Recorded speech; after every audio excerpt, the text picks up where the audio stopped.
selalu berusaha menyimpan sesuatu yang bisa membawa manfaat, baik untuk dirinya, untuk anak cucunya, maupun untuk keluarganya, untuk masa kini dan masa depannya. Kadang simpanan itu berbentuk uang, kadang berupa tanah, lain saat berbentuk pabrik, dan lain sebagainya. Sementara masa depan yang paling pasti adalah akhirat. Jika untuk masa depan dunia kita rela memeras keringat, membanting tulang, pergi pagi dan pulang petang, menyimpan uang, menyimpan tanah, menyimpan pabrik, pernahkah kita merenung jika satu saat kiamat datang, kita dibangkitkan dari kubur masing-masing, berdiri di padang mahsyar untuk mempertanggungjawabkan seluruh kegiatan hidup kita di dunia ini? Lalu kita akan menuju ke alam akhirat. Sudahkah kita mempunyai simpanan untuk akhirat kita? Pada pertemuan kali ini saya ingin menyampaikan sebuah hadis di mana Rasulullah sallallahu alaihi wasallam bersabda, "Arba'un min kanzil jannah." Simpanan sorga ada 4 macam. Yang pertama, ikhfa'us sadaqah, menyembunyikan sedekah. Saudara-saudara kaum muslimin, sebagaimana yang kita maklum bahwa Allah Subhanahu wa taala melebihkan sebagian rezeki dari kita terhadap yang lain. Ada yang kaya, ada yang setengah kaya, ada yang miskin, ada yang setengah miskin, dan selanjutnya. Ada yang gajinya kecil tapi penghasilannya gede. Ada yang penghasilannya gede tapi nggak punya gaji. Ada juga yang memang gajinya gede dan penghasilannya gede. Kelebihan rezeki merupakan sunnatullah dan tidak harus membuat kita merasa lebih dari yang lain. Bahkan sebaliknya, kelebihan itu harus membuat kita ringan tangan untuk menolong mereka yang memang memerlukan pertolongan.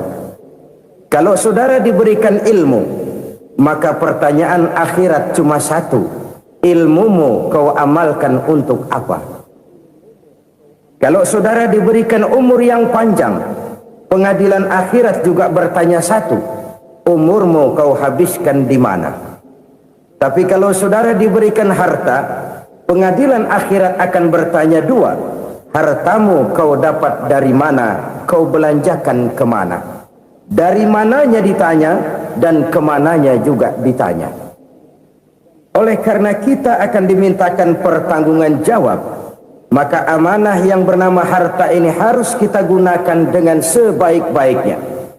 Ada penggunaan yang merupakan kewajiban, itu zakat namanya. Ada penggunaan yang sewaktu-waktu, itu infak namanya. Ada yang lebih sewaktu-waktu lagi, dan itu sedekah namanya. Zakat dia terikat oleh haul dan nisab, oleh putaran batas waktu dan ukuran dari harta itu sendiri. Sedangkan infak terikat oleh situasi dan kondisi perekonomian seseorang. Sedangkan sedekah tidak terikat dengan apapun. Dalam kondisi seperti apapun kita bisa melakukan sedekah dengan yang terkecil sekalipun.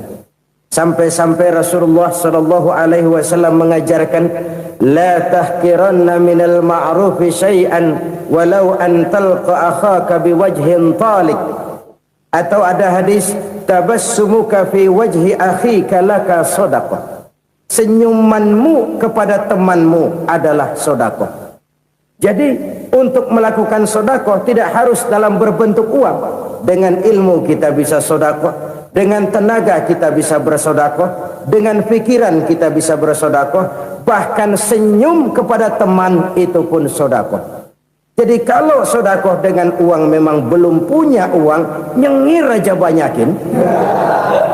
Itu asal pada tempatnya, jangan lalu ketemu tiang listrik cengengesan. Tentu tidak pada tempatnya dan tidak wajar. Nah, sedekah yang paling dicintai Allah adalah sedekah yang disembunyikan. Artinya, jauh dari sifat riya. Kan kadang-kadang ada orang sedekah itu disebutkan namanya, apa tidak bagus? Kalau memang niatnya ikhlas, ya bagus-bagus saja untuk memberikan sugesti kepada yang lain. Si Fulan bin Fulan nyumbang sekian, diumumkan. Boleh kalau niatnya untuk memberikan rangsangan kepada yang lain supaya dia menyumbang lebih besar dari orang tadi. Tapi kalau itu mendatangkan riya, maka sedekah yang paling dicintai Allah adalah sedekah yang disembunyikan. Tangan kiri saja tidak tahu apa yang diberikan oleh tangan kanan. Sedekah yang dilakukan dengan ikhlas akan merupakan perbendaharaan surga, tersembunyi dari pandangan orang lain, tidak seorang pun tahu. Karena memang sikap yang baik adalah melupakan kebaikan dan mengingat kesalahan. Itu salah satu ciri orang bahagia. Orang yang selalu mengingat kesalahannya dan berusaha melupakan segala kebaikannya. Kalau dia akan berada kebaikan, dia tidak bisa ikut, dia merasa rugi karena dia merasa belum pernah berbuat baik. Tapi kalau akan melakukan kesalahan baru, dia ingat kesalahan yang sudah-sudah, sehingga terhalang baginya untuk melakukan satu kesalahan baru. Demikianlah saudara-saudara, bahwa Allah melebihkan rizki sebagian kita dari yang lain, agar terjadi tolong-menolong dalam kehidupan ini. Jadi kesenjangan yang nature, kesenjangan yang alami, itu sunnatullah. Ada yang kaya, ada yang miskin, ada yang kelas menengah. Nah, kenapa lalu sekarang kita berusaha mengentaskan kemiskinan? Oleh karena adanya kesenjangan struktural. Kalau yang kaya bisa semakin kaya, kenapa yang miskin tidak bisa naik jadi ikut sedikit kaya? Sebab pada dasarnya Islam adalah agama yang sejak turunnya sudah berupaya memerangi kemiskinan. Bahkan dikatakan kemiskinan itu mendekatkan kepada kekufuran. Orang kalau miskin udah dekat banget sama kafir. Gampang menjadi kafir. Berapa banyak saudara-saudara kita yang oleh karena soal perut, oleh karena soal materi, terpaksa meninggalkan dan menanggalkan akidahnya, menjual petunjuk yang diberikan Allah dengan kesenangan dunia yang cuma sebentar ini. Na'udzubillah thumma na'udzubillah. Jadi makin kita sembunyikan satu sedekah, semakin banyak perbendaharaan kita di surga. Sedekah yang paling dicintai Allah adalah sedekah yang disembunyikan.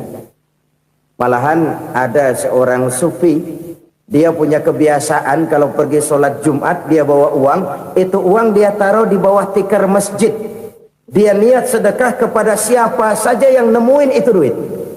Maksudnya apa? Supaya yang nemuin nggak tahu siapa yang punya duit. Demikian dia saking ingin menyembunyikan sedekahnya. Karena sifat riya itu bisa memakan amal kita sendiri. Riya itu termasuk menyebut-nyebut kebaikan kita. Orang yang suka nepuk dada, sedikit-sedikit ngitungnya kalau nggak gua. Tuh kalau nggak gua tuh yang belas itu kalau nggak gua, iya kalau nggak lu kenapa emang?